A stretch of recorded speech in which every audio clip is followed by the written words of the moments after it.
가장 흔히 처방되는 약들에 대한 실제 복용 후기예요. 두 분은 청소년 시절 때 이제 약을 처방받아서 먹기 시작한 거잖아요. 네. 그래서 약에 대한 이제 소비자 정보는 되게 부족하긴 한데 청소년들의 후기는 또 더 부족하거든요. 그래서 이런 시간을 좀 마련을 했고 사전에 이제 두 분이 어떤 약들을 먹어왔는지 그 리스트를 제출을 해줬는데 보니까 정신과에서 진짜 가장 흔히 처방되는 약들, 그러니까 매출 1, 2, 3위에 해당되는 약들이더라고요. 그래서 여러분들도 이제 그런 약을 그러니까 처방받아서 복용을 하신 거고 대표적으로 그런 게 있었어요. 항우울제 중에서는 졸로프트, 그러니까 프로작, 렉사프로 이런 것들 처방받으셨고 항불안제, 이제 공황장애나 이제 불안장애 또는 여러분들이 이제 뭐 잔압함, 아티반, 알프람, 리보트릴 이런 것들 처방받으셨더라고요. 그리고 또 이제 각성제, 수연님은 이제 페니드, 요즘에 이제 콘서타 처방을 많이 하는데 그런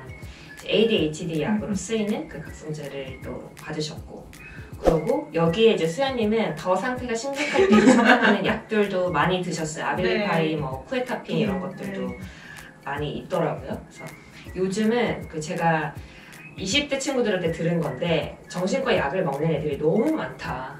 주변에 거의 뭐 반 이상이 정신과 다니는 것 같아요 라고 얘기를 할 정도로 체감적으로 되게 주변에서 약 먹는 친구들을 많이 볼 수가 있나 봐요. 그래서 10대, 20대들 이렇게 약을 먹는 친구들이 많이 늘어났는데 여기에서 이제 한 단계 더 나가면 약에 대해서 사실은 되게 스마트한 컨슈머로서 잘 활용을 해야 되잖아요.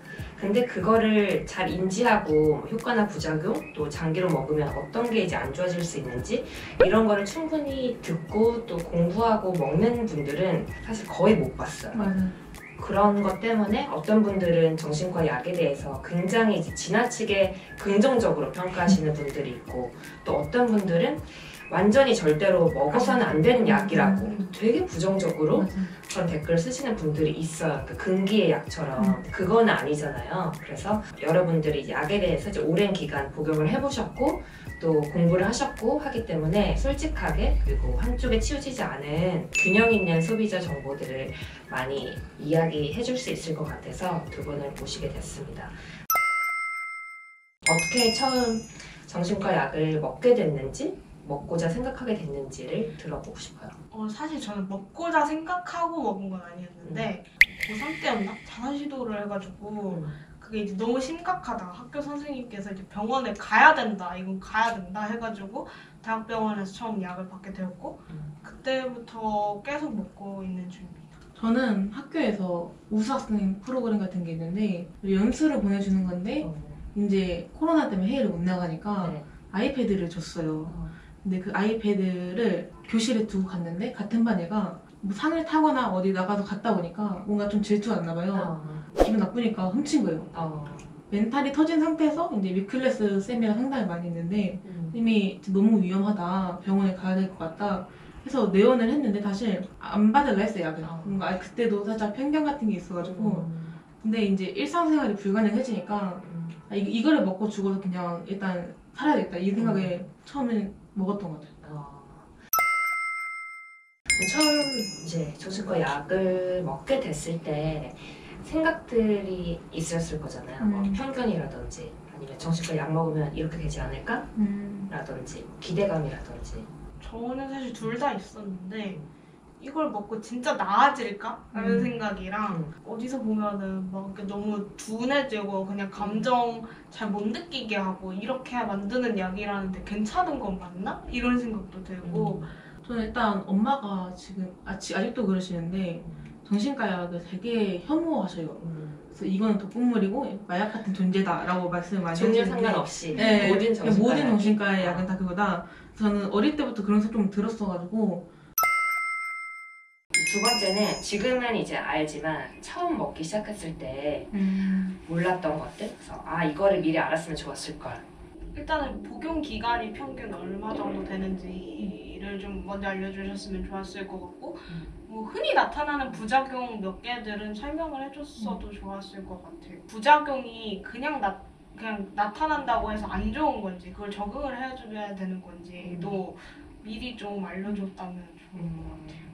처음엔 잘 안 받았어요. 그래서 조금 적응하는 게 좀 오래 걸려가지고 적응할 때 머리가 띵하고 멍해지고 분명히 활동을 하고 있는데 잠을 자고 있는 그런 기분이 들 때가 전 한 2달 정도 걸렸거든요. 되게 오래 걸렸는데 그런 것들을 처음에 예시를 조금 사례 같은 거 설명을 해주면 불안이 좀 낮아질 거예요. 저는 되게 놀랐어요. 저는 이게 엄마 말대로 진짜 마약 같은 건가 싶어가지고 내가 어떻게 맞아요. 이거 큰일 났다. 이제 나 경찰서 가는 거 아닌가 싶을 정도로 경찰서 그래서 엄마 나 연락 온 거 없지? 진짜 서로 소통이 진짜 잘 돼야 되는 것 같아요. 정신과 약에 대해서 사실은 먹는 사람들도 저희가 건너뛰고 먹거나 아니면 단약을 막 생각하고 있거나 남용을 했거나 이런 사실을 잘 얘기도 안 하고 맞아. 그래서 더 의사분들이 소비자들이 이런 걸 궁금해할 수 있겠다 이런 걸 잘못 오용할 수가 있겠다라는 거를 알고 계신지 아니면 뭐 진짜로 모르는 건지가 좀 있는 것 같고 그래서 이제 복용 기간 근데 이제 항우울제 같은 경우는 의사분들은 이제 부작용이 되게 적다 부작용 얘기를 하더라도 이거는 이 약은 이런 부작용 없는데 그러니까 말 그대로 책에 나와 있는 이 약에 나오는 그 부작용들 외의 걸 얘기하면 그냥 그렇게 하고 넘겨버리시더라고요. 일단 세 번째는 약을 먹기 시작하고 가장 좋았던 점 그리고 안 좋았던 점. 저는 규칙적으로 일단 생활을 하게 됐어요. 활용하는 주체자가 된 거다라는 생각이 좀 들었고 그리고 이거는 내가 도움을 받을 수 있는 창구다. 이걸로 나를 나아지게 만들 수 있다라는 생각이 들었고 안 좋은 점은 이제 좀 심리적으로 의존을 너무 많이 하게 돼요. 예를 들어서 외박을 해야 돼요. 그러면 그 약을 챙겨가야 되는데 약을 깜빡하고 오면 되게 불안해요. 뭐 그 마약 찾는 사람처럼 네. 막 짜증나면서 맞아. 일상생활이 점점 가능해지니까 드디어 살았다는 생각이 들었어요. 나 드디어 사람이 됐구나. 저 이런 느낌이 되면서 이제 제대로 한번 열심히 달려볼까 하면서 했죠. 부작용에 자살 충동이 증가한다 이런 거 있잖아요. 그런 약들을 먹었을 때 진짜 증가가 했던 적이 있어서 그건 좀 단점이었던 것 같아요. 그러니까 단약을 하지 않고 계속 꾸준히 먹었을 때도 그걸 느꼈어요? 네네. 먹다가 자살 충동이 확 빠졌는데 그걸 이제 걔가 도와주는 게 아니라 더 심화시키는 느낌인 거예요. 그러면 이제 현재 나에게 정신과 상담, 또 정신과 약은 어떤 의미인지 처음이랑 지금이랑 이제 다르게 좀 정의를 내릴 수 있을 것 같은데 어떻게 좀 활용하고 계세요? 처음에는 이제 정신과 약이 엄마의 말씀대로 마약 같은 존재였고요. 근데 지금은 친구처럼 옆에 같이 있고 단지 거리만 좀 있을 뿐.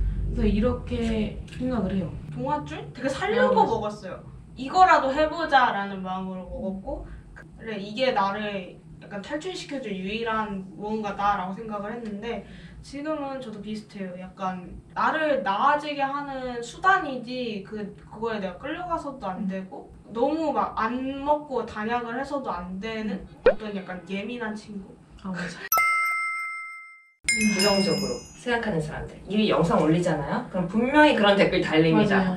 정신과 약에 무슨 요즘 애들 큰일 났네 그쵸? 그런 분들한테 좀 한 말씀 해주신다면? 우리가 살아가려면 뭐 공기가 필요하고 물이 필요하고 그러잖아요. 그러니까 약이 그런 존재이고 그거를 통해서 조금 더 삶의 의지를 복구하는 중이라고 생각하시면 될 것 같아요.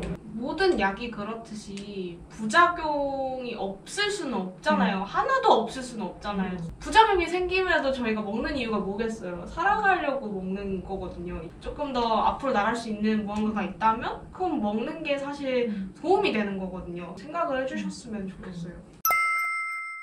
마약처럼 정신과 약을 처음에는 고통으로 이제 고통을 해결하기 위해서 시작을 했다가 예를 들어서 제가 처음에 이제 뭐 졸피뎀을 먹었어요. 근데 이 약이 부작용이 있다는 거를 알아. 근데 잠이 안 올 때 하나를 먹으니까 잠을 꿀잠 잤어. 그러면 이 약을 몰랐을 때는 어떻게든 자려고 노력을 한단 말이에요. 약이 없으니까. 근데 이 약의 존재를 알게 되면 조금만 잠이 안 와도 바로 하나를 먹고 하나를 먹고 두 알 먹고 그렇게 되는 거예요. 기분이 더 좋아지니까 고통을 없애려고 하는 게 아니라 기분 지금 좀 꿀꿀해요. 그래서 업해보려고 먹게 되는 경우 그게 이제 최악인 거고 그걸 조심해야 되는 거지. 방금 두 분이 말씀하신 것처럼 그런 심각한 고통이 있을 때 도움을 받는 거는 굉장히 스마트하게 약을 소비를 하는 거다. 그리고 그렇게 유지를 잘 하기 위해서 우리가 많이 알고 있어야 된다라는 말씀을 드리고 싶습니다.